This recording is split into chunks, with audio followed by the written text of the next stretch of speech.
just like we did that, I believe that Israel still continues with this path of supporting its friends, its allies, its family. And just like we did that in 1967, Israel supports and does what it can. I did hear that Mr. Kanu was in Israel, in Jerusalem, before he was abducted and disappeared from the public's eye. And this is the most important thing that I want Biafrans to take from this discussion, that Israel, we stand with you guys. And although the cause of Biafra is not very familiar with the world and with Israelis, I want to say that, because of my activity, because of what I do, more and more Israelis are hearing about the cause of Biafra each and every day. So yes, we do stand with you. I want you to know that. Two gentlemen you see here, they are Israelites and they are our brothers. Wherever we see them around the world, we always identify with them. They are here. Please, can you say hello? We hope you make a Biafran state in Nigeria. We wish you well. We wish you success. You're clever people. You're intelligent people. Don't let the people, what they do to you, put you down. You stay strong, and God will help you. God will protect you. Thank you so much. You can you're on hear the right side. Oh, thank you so much. Yeah. I can hear what he's praying for every Biafran. This is an Israel, this is an Israeli. They are praying and supporting us to have our own life back. Just as UK had their Brexit and had their life back, we also gonna have our life back because we are peaceful people. We want to live in peace. That's why we want to exit out of Nigeria. Can you say hello to our brothers in Biafra? You are from the same fathers as us. We wish you peace and safety, and no one should take your land, and no one should take your properties, and God should protect you and help you prosper and do it. Amen. Hello, good about SC viewers. This is Satellite Media, Mr. Rap Umbechi. Let us look at a viral video where an Israeli citizen is talking about how the Israeli government helped the Igbos during the war, and he has said that Israel will always be by the side of Biafrans. And he equally made mention of how Nnamdi Kanu was in Israel before he was adopted. And he look as if blood is thicker than water, because from what is coming from the Jew, I think he's going to show that actually Igbos are Jew. Yeah, I've said it many times, and you can see how clarity has, just resurfaced so lately. Because people that were listening before were like, look at this man, or look at these Igbos. And he sent to people with, a message of indignation, anger. Anytime they hear us, on social media or one-on-one that we are from that side, they don't like it. And, I'm always angered. Anytime somebody will be telling you, this is who I am, you will be telling that person, no, you are not that thing. Are you that person? Does it concern you? Igbos are from that side. I don't know why it is growing ripples among other ethnicities in Nigeria. Some persons are not happy about that link, ancestry of the Igbos that link direct to Israel. They are very, very annoyed, but it's too bad of them. This is where I come from, and I'm telling you, this is where I come from. You said I'm not. Does it concern you? I'm proud of being a Jew now. Okay, I told you that Jacob in Igbo language is Jacob. It doesn't say we saw it written. Now Jacob, Abiamme is Abraham. Anambra call it Abiamme. Imo, Abia, Abiamma, and other part of Igbos is because of tongue. Igbo is from the Jews. Anybody that is not happy should go and die. I'm not worried. And they say there are so many archaeological facts that prove to that point. Many findings in Aguilera. They went in 2021. They discovered many archaeological findings that were the Jews. Maka Igbo man's link with Israel. Go and hang yourself. Oga, we are the guards from the guard. The whole archaeological proofs are in Aguilera there. They came to do the findings. They discovered it with Book of Torah. What are you saying? What is it that Nigeria needed to know again? That they have not known about Igbo man. Somebody said that his color is red. You say it's white. It concerns you. My ancestry is traced to the Jews. Gad, the fifth child of Jacob. That is where the Igbos Eri, and he kinsmen from Gad, and the other ones he got from the concubine. Migrated before Moses, the Exodus, and left Middle East, and we settled there. Simple. I believe this new development is going to add coloration to the agitation for Biafra. After emancipation, Israel is going to be at the head of it. Let Nnamdi Kanu come out. And you know, that's what God has been doing. Each and any time we have confrontation with Nigeria, I mean Biafra is having issue with Nigeria, Israel will raise down from Middle East to here to assist.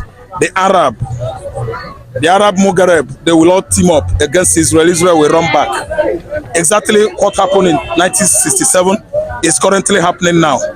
Additionally, with what happened to Nnamdi Kanu, today we are seeing a conflict at Gaza that is lasting over 1 year now.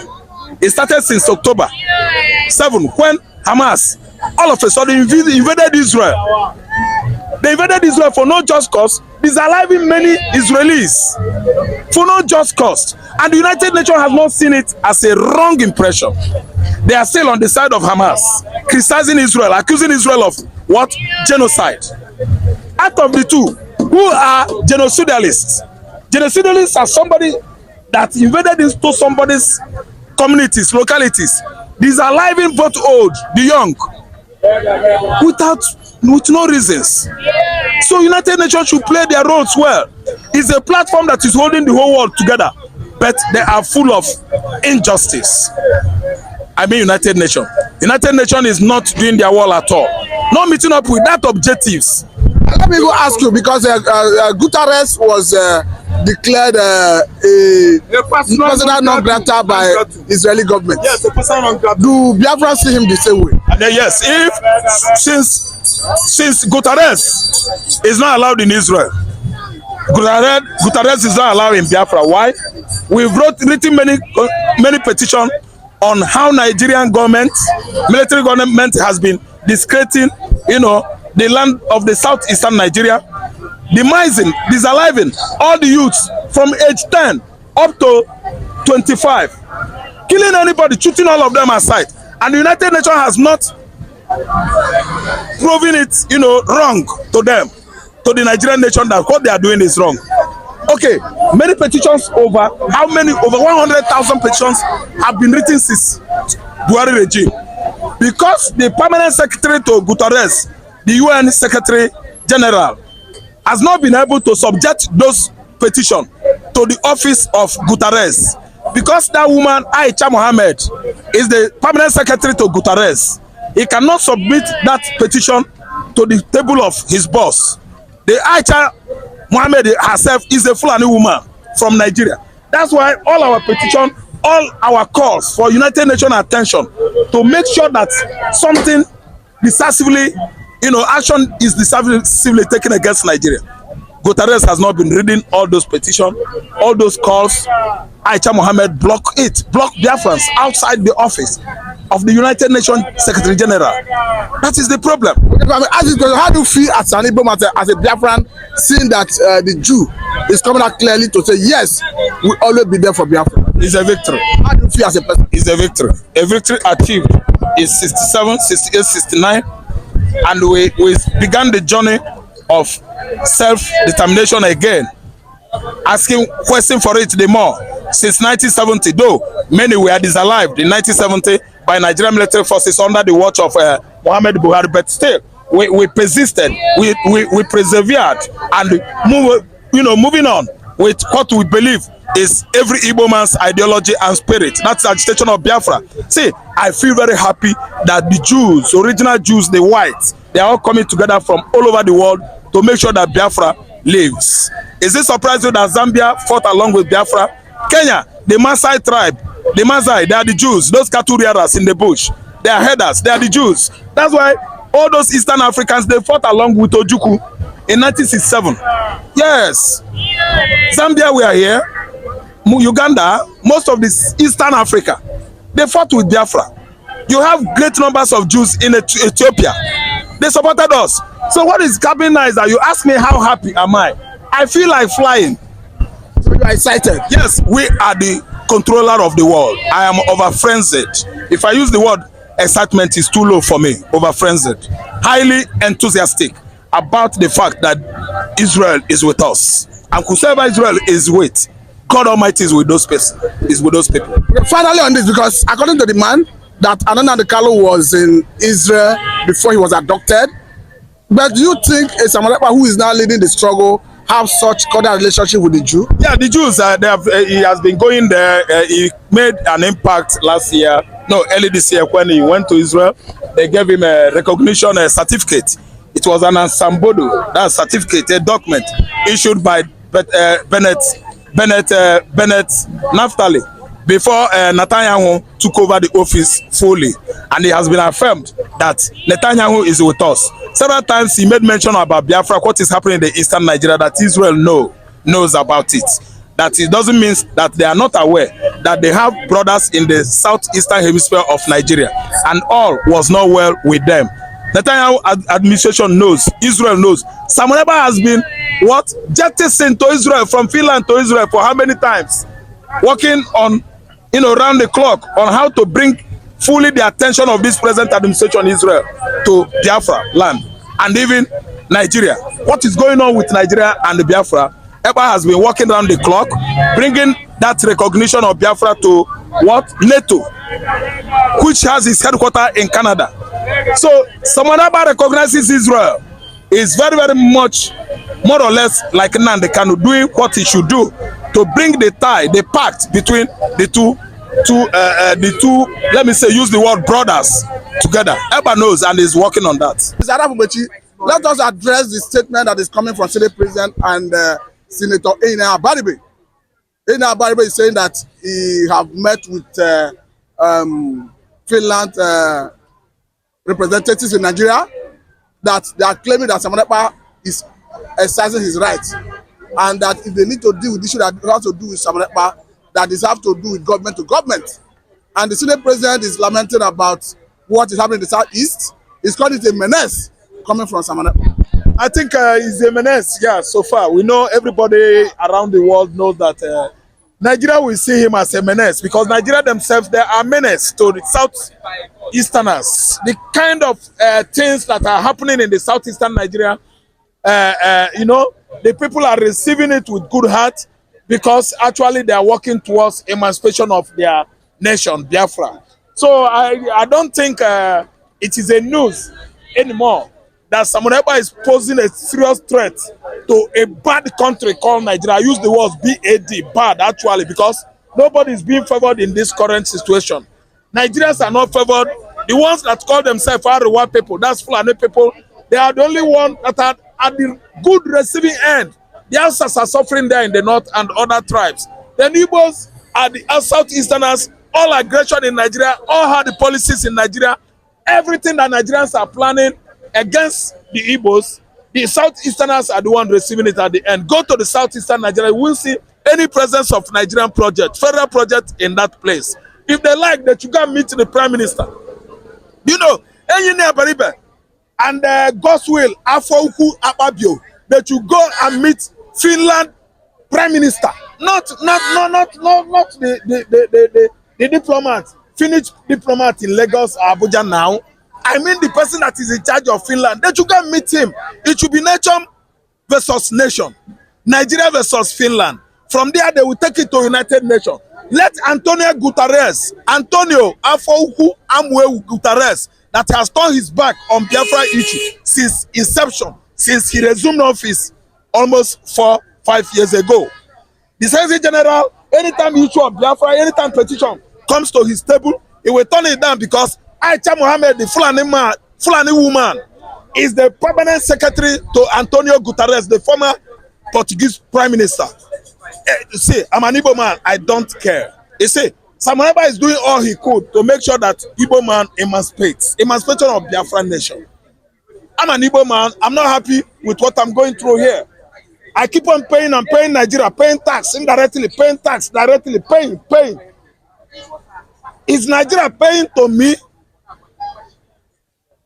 Any electronic transaction I do now, I pay. I withdraw money from the bank, I pay. I do some transaction, they transfer money to me, federal government will remove my money.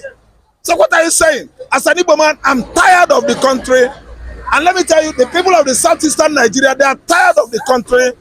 Virtually every essential commodities, every home wares, everything that Southeasterners are using today as a region in Nigeria are being manufactured by the Southeasterners. Now, listen. The axis from where things will be, coming in from abroad into Southeastern Nigeria is on there. Port Harcourt seaport, Warri, Akwa Ibom, Calabar. They are not operational. They are not functional. They are not working. They only allow a papa here. So that Igbo man will be pressed down more. So that Igbo man will suffer it more. So that commerce and industry will not proliferate, move on well at that region. To the detriment of Igbo man. Okay, listen, we are not feeling well. See, Senator Enyene Abaribe, Akpabio, Amwewu, they should go to Finland and meet Finnish president so that maybe they can have round table talk. Everybody has right to determine where he should belong in life, geographically and otherwise. Listen and listen good. I want us to look at the reaction of Samuel Ekpa that he's not bothered about all this. Why should Samuel Ekpa bother? He's a Finnish citizen. He's living there. He worked there. If you look at Samuel Ekpa, you will right now do your paper and go to Finland because it is favoring him. I look at that young man over the weekend. I just studied the guy. The guy is looking speak and span, smart and killing. Speak and span, smart and killing. That is Samuel Ekpa's appearance. Come on. I don't have enough adjective to qualify how or tell the whole world how sweet looking is Samuel Ekpa. Speak and span, smart and killing. The guy is living big. What's up with Nigerians? Do we look like Samuel Ekpa? Okay, now let's look at he's healthier looking than anybody that lives in this contraption. No, I want us to wait. What is your president doing in London? What is he doing? Apart from that, he was going to somewhere. Apart from that, let us look at taking medical attention in London. They are telling you that your president went to enjoy himself in London. Let us look at the hope of Nnamdi Kanu after. Let us look at the fate of Nnamdi Kanu after the judge hand off her hand from the case. What is the way forward? The way forward is that Nnamdi Kanu has no case to answer. Anytime from now, they will let him off the hook. He will be free from the kidnappers' den. DSS facilities there is kidnappers' den because they abducted him from Nairobi, Kenya. He did not go there through the normal documents. He did not go there after being arrested, that maybe he committed crime or whatsoever. He was kidnapped, abducted. So what are we saying? We understand He's that. gonna come out. I don't want to blow. No, what I'm trying to say is there's this. nothing like court process in Nigeria. No, I'm not talking about court process. I'm saying that before now, the government and the legal team were trying to reach a compromise for a political solution. Do you think it's something that will still continue? Political solution isn't it? Letting him off the hook is it? Someone abducted, kept in captivity for almost 4 years. By who? Faceless people. Nobody's claiming responsibility now. Kenya said they don't know what happened. What transpired at Nairobi airport? Kenya don't know. Nigeria said we collaborated with Interpol. Blah blah, long English. They sabi speak vocabulary, and we brought him from Ethiopia, Addis Ababa. Oga Nnamdi Kanu said he was being abducted from Nairobi. That was how the whole world knew that actually Nnamdi Kanu was intercepted at Nairobi airport by some persons that colluded with Kenya government and rendered him back to Nigeria. That administration of Buhari could not tell the whole world how they brought about that man into Nigeria. Nobody is saying the truth in Nigeria. So myself as an analyst, read from my analysis where I'm going. My brother, listen, what may, Nnamdi Kanu is illegally kept there. Court has freed him. No hope for any common man in Nigeria bordering on the axis of judiciary. When you have a case, pray your God so that God will set you free. It is not Nigerian court. Nigerian question I was judiciary asking is now a puppet. Nnamdi Kanu has been languishing in jail for something months now. Nobody is doing anything about it. so the question I was asking is this: do you think with the latest development, if perhaps a new judge is assigned to the case, that his legacy will continue with the trajectory of political solution? Trajectory for political solution that is going to have head when the people in charge are as adamant as stone. They don't have human feeling. They are not sensitive. They tell you A today, tomorrow they will tell you F. What happened is that Nnamdi Kanu, God is going to set him free, or when the Holy Ghost decides. If the Holy Ghost decides, Nnamdi Kanu should go out. You should come out of that place. May I suggest sit here in front of camera? No. I know what to say. But let me tell you, if there is a seat at home in Anambra Imo, Enugu Abia, and the Boy State, and the Holy Ghost in Lagos State decide to lock their chop down, the Holy Ghost businessmen in Kanu decide to do same. Kaduna, KB, Adamawa, all over Nigeria, everywhere shut down by the Igbos. Nnamdi Kanu will fly out of the cage, not only coming out. The Igbos have not decided yet, if you ask me, for Nnamdi Kanu to come out. Thank you very much, Mr. Rapubuchi.